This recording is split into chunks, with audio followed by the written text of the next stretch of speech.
You've been told your whole life that renting is throwing money away and buying is how you build wealth. Here's what nobody tells you. At every single income level I tested, one of those two options wins by six figures, and it's not always the one you think. I ran the actual math.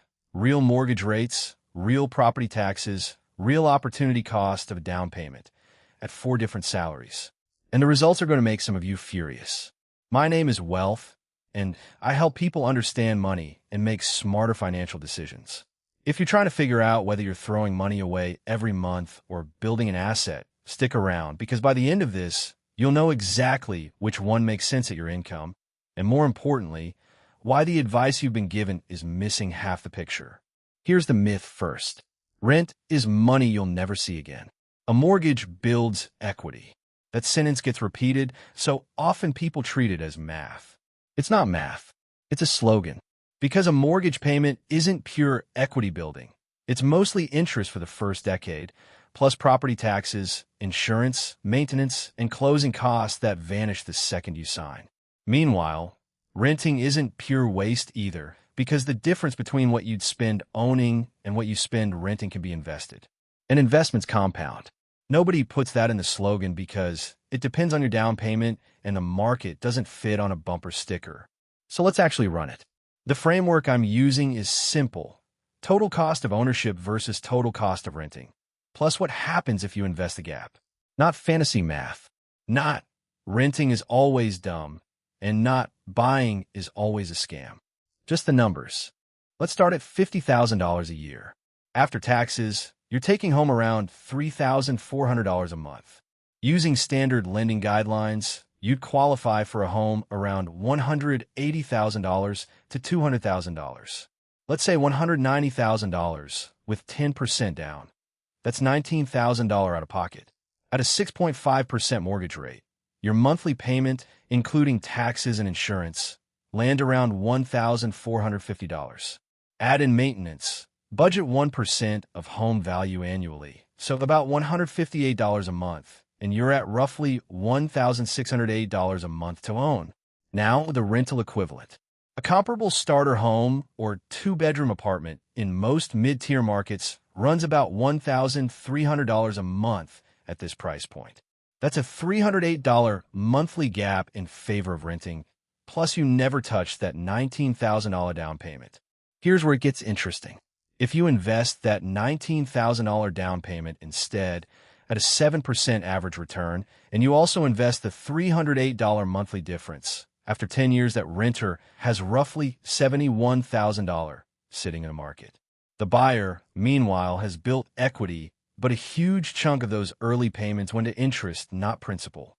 After 10 years on a 30-year loan at 6.5%, only about $34,000 of your payments actually went toward paying down the loan. Add appreciation at a conservative 3% annually, and that $190,000 home is worth around $255,000. Subtract what you still owe, and the buyer's equity is around $99,000. So at $50,000 a year, buying wins on paper after 10 years, $99,000 in equity versus $71,000 in investments. But here's the catch nobody mentions. That equity is illiquid. You can't spend it without selling or borrowing against it.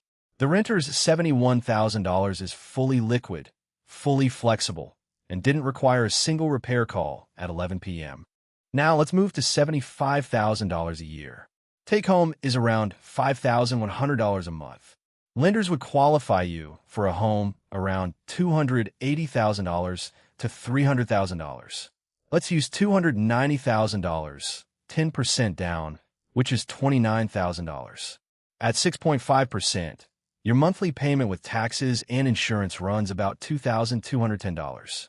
Maintenance adds another $242. Total, $2,452 a month to own. A comparable rental at this tier, a nicer 2 or 3 bedroom, runs around $1,900 a month. That's a $552 monthly gap. Invest that gap plus the $29,000 down payment at 7%, and after 10 years, the renter has built roughly $116,000. The buyer has paid down about $52,000 in principal, and with 3% appreciation, the home is worth around $390,000, owing roughly $238,000, leaving equity of about $152,000. Buying is still ahead here, $152,000 versus $116,000, but the gap is narrowing in relative terms. And notice something important. At every salary tier, the renter's portfolio is fully liquid money that could be redeployed into a business, a better opportunity, or a home purchase later on better terms. The buyer's wealth is locked inside one asset in one location. At $100,000 a year, take-home lands around $6,800 monthly. You'd qualify for a home around $400,000. With 10% down, that's $40,000 out of pocket. Monthly payment at 6.5%, including taxes and insurance, roughly $3,050. Maintenance, $333. Total, $3,383 a month. A comparable rental, a nice 3-bedroom or upscale 2-bedroom, runs around $2,600 a month in most markets at this income tier. That's a $783 gap. Invest the $40,000 down payment and the monthly difference at 7%, and after 10 years, the renter has approximately $165,000. The buyer has paid down about $72,000 in principal on a home now, worth roughly $538,000 with appreciation, owing $328,000 for equity around $210,000. Buying still wins numerically, $210,000 versus $165,000. But here's the trap that catches six-figure earners specifically. At this income, people don't buy the $400,000 house. They buy the $550,000 house because they can afford it. Stretch that same math to a home at the edge of what a lender approves, and the monthly ownership cost jumps to nearly $4,650. Suddenly, you're spending 68% of your take-home on housing before groceries, gas, or anything else. The math I just walked you through only works if you buy conservatively. The instant you stretch, every number flips against you. Finally, $150,000 a year. Take home around $9,100 monthly. Qualification tops out around $600,000. With 10% down, that's $60,000. Monthly payment at 6.5% with taxes and insurance. Approximately $4,570. Maintenance, $500. Total, $5,070 a month. A comparable high-end rental runs around $3,800 a month. That's a $1,270 monthly gap. Invest the $60,000 down payment and the monthly difference at 7%. And after 10 years, the renter has built roughly $268,000. The buyer has paid down about $108,000 in principal on a home worth around $806,000 with appreciation, owing $492,000, for equity of approximately $314,000. Buying wins again, $314,000 versus $268,000. But the margin, as a percentage of total wealth built, keeps shrinking as income rises. At $50,000, buying wins by 39%. At $150,000, buying wins by only 17%. Why? Because as home prices climb, so does the interest paid in the early years, and rent as a percentage of a comparable home's value tends to shrink at the luxury end of the market. The math isn't static. It bends. Let me introduce you to two people to make this concrete. Meet Jason. Jason earns $75,000 a year and buys that $290,000 home the day he turns 30. He's proud. He tells everyone he's not throwing money away anymore. What Jason doesn't calculate is that in year one, out of his roughly $26,500 in mortgage payments, only about $4,200 goes toward principal. The rest, over $22,000, is interest, taxes, and insurance. He's paying a landlord, too. That landlord is just the bank. Meanwhile, his coworker Priya, who also earns $75,000, rent a comparable place for $1,900 a month and invest the difference. the $552 gap, plus the $29,000 she didn't spend on a down payment. She's not building equity in a house.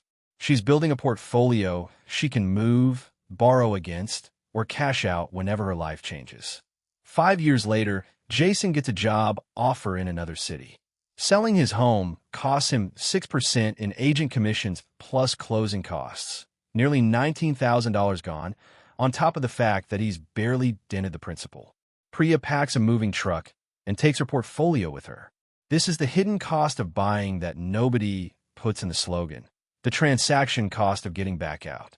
Buying only wins the math if you stay long enough, usually 5 to 7 years minimum, to absorb those upfront costs. Buy and sell within 3 years, and renting wins at every single income level I tested, no exceptions. Now, let's talk about what actually drives this decision, because it's not just the math, it's the assumptions inside the math. I used a 3% annual appreciation rate. Some markets run hotter, some run colder. Push appreciation to 5%, and buying wins by a much wider margin at every tier. Drop it to 1%, which has happened in real markets during real downturns, and renting wins even at $150,000 a year. I used a 7% investment return, which is the historical average for a diversified index fund. If the renter doesn't actually invest that difference, and be honest, most people don't, none of this holds. The entire renting advantage depends on discipline that a mortgage payment forces on you automatically, and an investment account does not. That's the part personal finance content conveniently skips. A mortgage is discipline you can't opt out of. Miss a payment and you lose your house. Skip your monthly investment because this month was tight and nothing happens, except that number I showed you at year 10 never materializes. The renting math I just walked you through is the best case scenario. It assumes you actually invest the gap every single month for a decade without touching it. Most people don't do that. They let the extra cash absorb into lifestyle. If you're not the kind of person who will automate that investment and leave it alone, the math I just showed you doesn't apply to you, and buying becomes the better real-world choice, even if it's the worst spreadsheet choice. So here's what actually matters when you're deciding. First, how long are you staying? Under 5 years, rent, almost regardless of income. The transaction costs of buying and selling eat any equity advantage. Second, will you actually invest the difference automatically without touching it? If yes, renting can outperform buying in liquid wealth, especially at lower income levels where the equity built is smaller relative to the opportunity cost. If no, buying forces the savings behavior you won't do on your own. Third, what's your local rent-to-price ratio?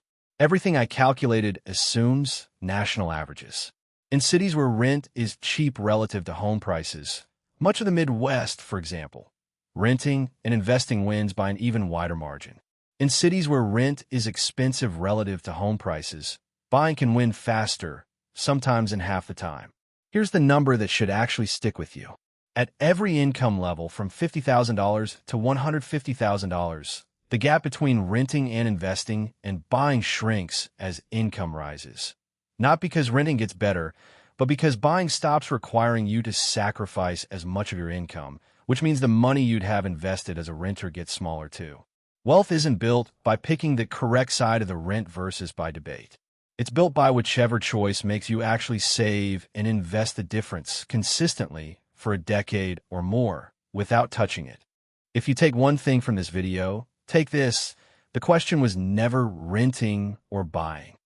The question is, which one will I actually stick with for 10 years? Run your own numbers before you sign anything, because the national averages I use tonight will not match your zip code, your rate, or your rent. If this saved you from making a six-figure decision based on a slogan, subscribe to the channel and check out my breakdown on how much car you can actually afford at your salary, because housing and transportation together decide whether you build wealth or just look like you have it.